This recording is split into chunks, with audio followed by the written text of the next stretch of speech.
Kia ora te whānau, iho karaiti.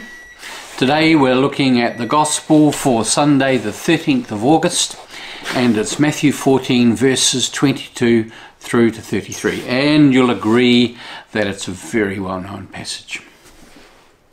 Immediately Jesus made the disciples get into the boat and go ahead to the other side, while he dismissed the crowds. After he had dismissed the crowds, he went up to the mountainside by himself to pray. When evening came, he was there alone. But by this time the boat, battered by the waves, was far from the land, for the wind was against them. And early in the morning he came walking toward them on the sea. But when the disciples saw him walking on the sea, they were terrified, saying, "It's a ghost," and they cried out in fear. But immediately Jesus spoke to them and said, "Take heart, it's me, don't be afraid." Peter answered, "Lord, if it's you, command me to come out on the water." He said, "Come." So Peter got out of the boat, started walking on the water, and came towards Jesus. But when he noticed the strong wind, he became frightened and began to sink. He cried out, "Lord, save me." Jesus immediately reached out his hand and caught him, saying to him, "You have little faith. Why did you doubt?" When they got into the boat, the wind ceased, and those in the boat worshipped him, saying, "Truly, you are the Son of God." It's important, I think, to recognise the background to the story. What has brought us to this place? We have just heard the account of the feeding of the 5,000 plus, and that too also is part of a bigger story. It starts with the execution of John the Baptist and all that follows on from that. Jesus hears the news, and he therefore takes his disciple to withdraw to a quiet place so they can spend some time alone together. At the same time, the people who have been following John the Baptist now transfer their hope and their dreams and their aspirations onto Jesus. And with the death of John the Baptist, they are seeking more earnestly Jesus. And as they see him head off on the boat, they follow on the land. And when he arrives, the crowd is already there, and it grows and grows until there's potentially 10,000 people there. That's a lot of people. In those days, it's a huge number of people. And it expresses something of the deep spiritual hunger of the population of that time, of their desire for hope and for new possibilities and new beginnings as they reach towards Jesus. And Jesus, who's come to spend some time alone, sees the crowd, and we're reminded that this word splanchnizomai is the one that's used for compassion, this sense of his insides turning over within him as he sees their need, and he spends the day ministering with them, ultimately leading to him making sure that they are all fed and they don't go home with empty bellies, and that they've had a full day with him. Come the end of the day, as evening approaches, we see that Jesus forces the disciples onto the boat, and that is in fact the strength of the word. He forces them on. It says they constrains them. And I can imagine them resisting and saying, no, we're not going without you. He says, "You'll go." And he pushes them on, and on they go. And then he turns to dismiss the crowd. And I find it interesting that there's a sense of him releasing them as they head away. And one might expect that there'll be a whole lot of people that would just want to hang around and be where he is. And as I was thinking about this, I was reminded of some science fiction characters. I'm thinking of the Jedi and their capacity to control through telepathic means. And if you're a Dune fan of the Bene Gesserit and the way in which they can use the voice to actually make people do their bidding. And so here is Jesus. Don't know how he does it, but he gently and lovingly persuades the crowd that it's time for them to go home, because he needs to be alone. And as he climbs the hill behind him, he is not alone, but he's there for a long time. I want to suggest that as you look at the narrative, it's probably somewhere between 8 and 10 hours as the disciples are on the boat battling against the wind which is against them.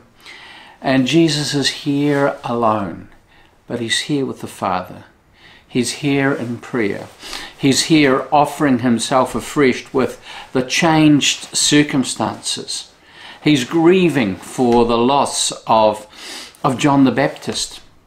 And I want to suggest that it's real, because there's something about being human that is a new experience for him. And here he is, he's grieving the loss of John. And he's also has a sense of realizing that not only is John gone, but that everything has changed as a result. As he's seen these people come out toward him, he recognizes that his life is not going to be the same. His ministry has changed. There's a new perspective that he has to embrace. There's been a sense of the baton has not only been passed to him, but it has grown exponentially.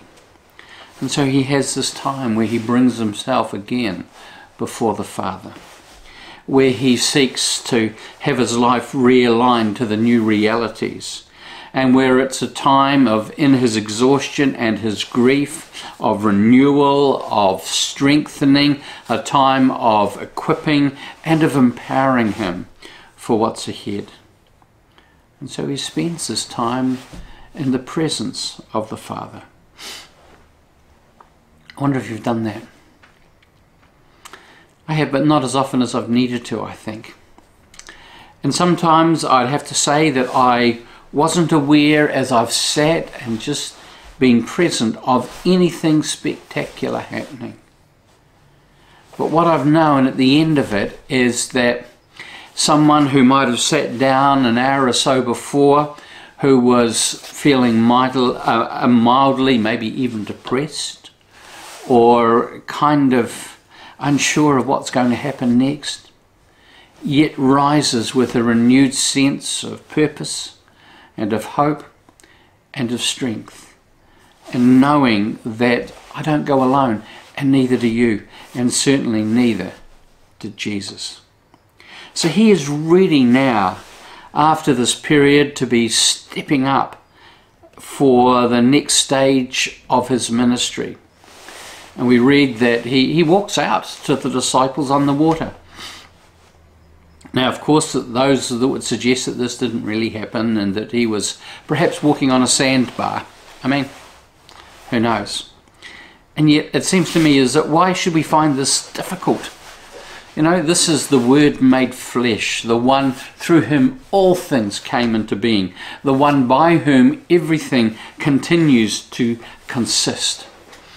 Last week we looked at the feeding of the 5,000, and I suggested that perhaps because of what we know by physics, that all matter is ultimately simply complex forms, complex patterns of energy, that Jesus is the one who knows how to change things. And he does. He could, and he did. And generally we see through the Gospels that it's for a greater purpose. Sometimes it's out of compassion, like the feeding of the 5,000. And also as a demonstration that he's able to do it. John's Gospel always calls these things signs. These are signs of who he is, that this is the Word made flesh. What it seems to me, though, it's important to understand at this point that what this is all pointing to is that Jesus is not a helpless victim. As the story unfolds, he is never a helpless victim. He always walks with his eyes wide open into whatever is in front of him. He's able to say that no one takes my life from me. I have the power to lay it down. I have the power to take it up again. And that's exactly what he did. At any moment through his life, he had the capacity to save himself. And he chooses not to. He chooses the path of vulnerability. He chooses the path of emptiness. He chooses the path ultimately of death. He lays down his life because he can and is able to take it up again. He could have at any time reneged on this. He does not. He is offering himself freely for you, for me. He takes upon himself your sin, my sin, so that we might know freedom, we might know wholeness. So here is the one whom even the very forces of nature obeyed. Notice that when they got into the boat, that he and Peter, the wind just died down and all was calm. As I said, this is the one by whom and in whom all things exist, as Paul writes in his letter to the Colossians. All things hold together through him. And Peter sees him and is inspired. And so he asks the question, Lord, if it's really you, command me to step out. He wants there to be no doubt that he recognizes he can't do this on his own, but if Jesus commands it, it becomes a possibility. And so he does. And Peter steps out of the boat, and I wonder, as he keeps his eyes on Jesus and he walks towards him, he's not thinking so much about where he is. He's not looking down, he's looking directly at Jesus. I've wondered with the movement of the water, where there's a bit of a movement where the water comes up and momentarily he loses eye contact with Jesus. He's still heading in the right way, maybe feels like he's climbing a bit of a hill, but he momentarily loses eye contact with Jesus. And this is simply my seeking to put more a bit of imaginative spin on what is happening here. And in that moment, he starts to sink. He loses faith. He recognizes what he's doing, that the boat's back there, that Jesus is out here, and he's in the middle just standing on the water, and he's starting to slowly sink into it. And he cries out in fear. He cries out in fear. And Jesus takes him and says, "Oh, you little faith, you little faith." Let's recognize, though, that that Peter is the only one who was willing to give this a go.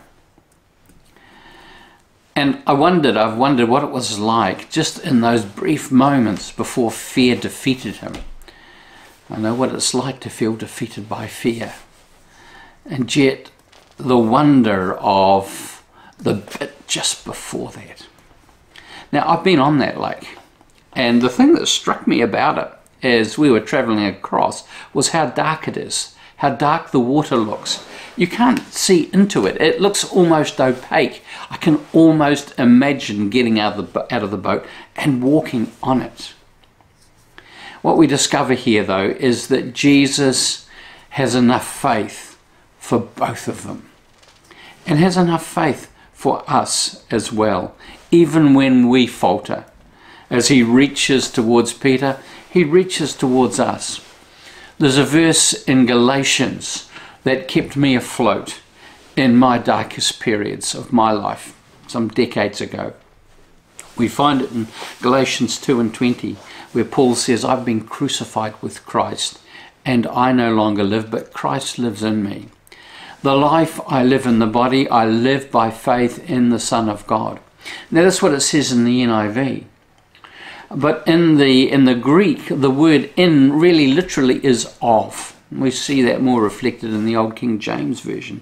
I live by faith of the Son of God, who loved me and gave himself for me. And that was a lifesaver for me. That was something that I clung to. It wasn't about my faith in him. It was about the measure of his faith and his faithfulness. That's what Peter recognizes when he says, command me to come to you. It's not about whether Peter has enough faith. It's about whether Jesus does.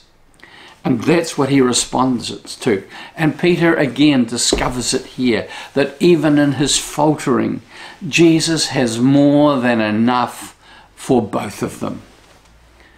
That faith is, that faithfulness and faith are available to us too today, each one of us.